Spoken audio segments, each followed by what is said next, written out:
I know you opened this video thinking, Flumph, that janky D&D card breaking the game? Nonsense! This is just another clickbait Kevin looking to scam their way into a couple of views. And while I'm certainly not above that, this is in fact not a drill. The almighty Flumph is busted, and today I'll show you why. But first, let's take a look at the most powerful creature combos in Magic's history, just to show how they pale in comparison to the majestically miraculous marvel that is the Flumph Combo. First up, we have the infinite mana combos. Grand Architects and Pili-Pola have infinite mana of any color because you can tap Pili-Pola for 2 mana using Grand Architect's ability, then use that mana with Pili-Pola to untap it and make any color of mana over and over. This actually isn't considered the best creature combo, as there's also Devoted Druid and Vizier of Remedies. Since Vizier of Remedies cancels out the placement effect of a single -1/-1 counter, basically Devoted Druid just gets to use its untapped ability over and over again, and yeah, you guessed it, they make infinite green mana. But yeah, the usual decks that have actually seen a lot of substantial play in Modern tend to run Walking Ballista, and as it turns out, Walking Ballista happens to be our next combo card alongside Heliod Sun Crowned. Basically, if you give a Walking Ballista with at least 2 +1/+1 counters lifelink with Heliod's ability, Ballista's damage dealing effect will gain life, which replaces the removed counter since Heliod gives counters when you gain life, and voila, infinite damage. That's pretty cool. And if you're looking to do the opposite of infinite damage, just use Heliod with Spike Feeder, since Spike Feeder comes into play with counters, and you can remove them to gain life.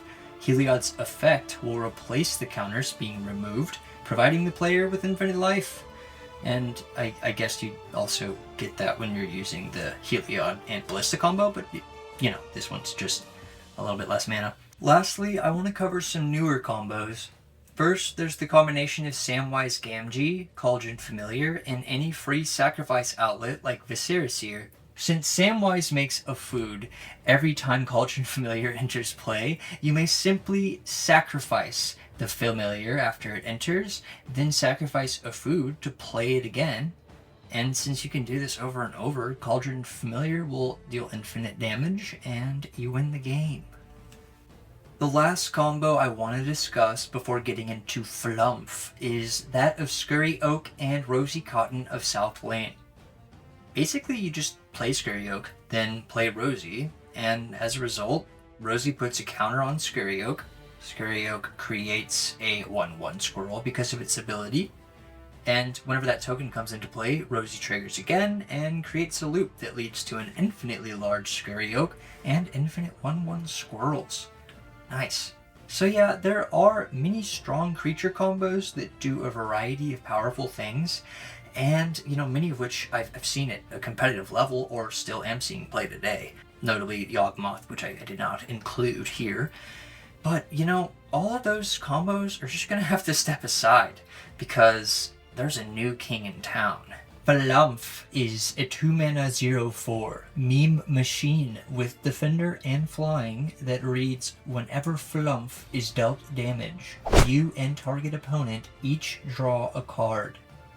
Now, while I absolutely love my Flumpy boy, I have to admit the card is garbanzo on its own. Thankfully, Flumph just got a new best friend, Orcish Bowmasters. In short, you play the Flumph, then the Bowmasters. Bowmasters shoots Flumph, each player draws a card, then Bowmasters triggers again.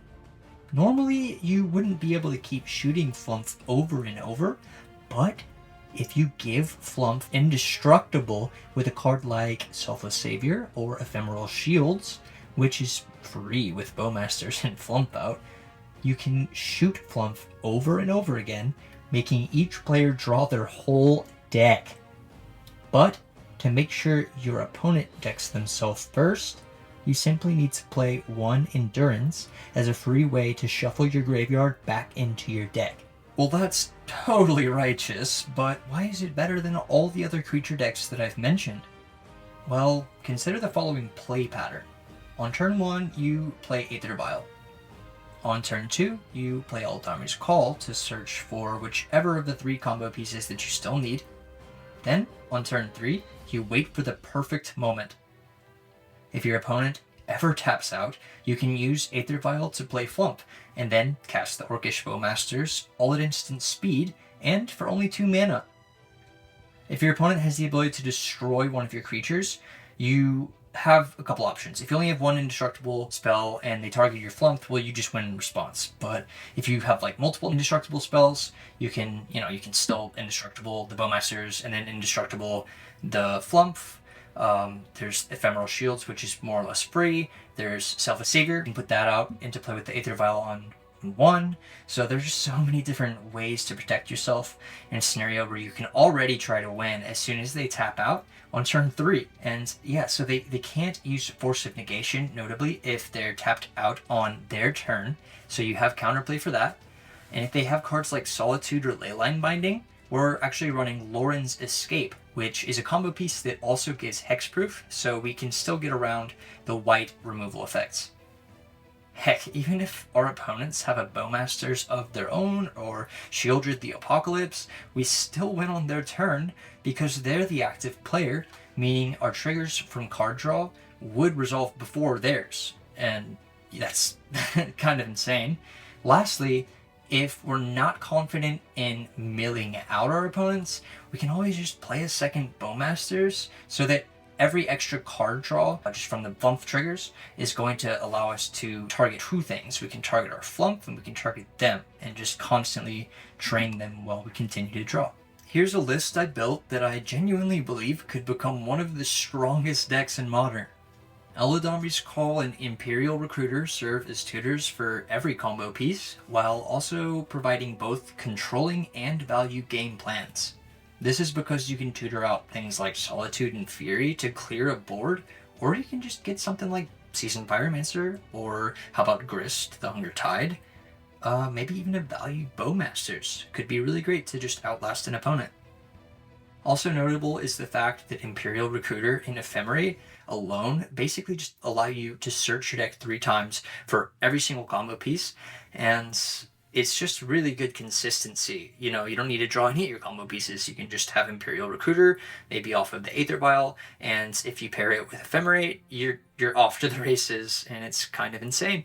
It's a game plan that we've all seen in like Scam and other Modern decks where you can just use Eldari's Call, search for Fury or Solitude, and then after you evoke it, you can use Ephemerate and just get it right back. And the deck has obviously a lot of amazing power when it comes to combo game, but the actual grindy game plans are also just really, really strong with this particular build. So yeah, definitely let me know what you guys think in the comments.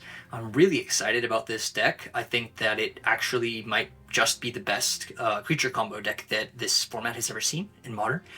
And yeah, thanks guys for watching, and as always, peace out.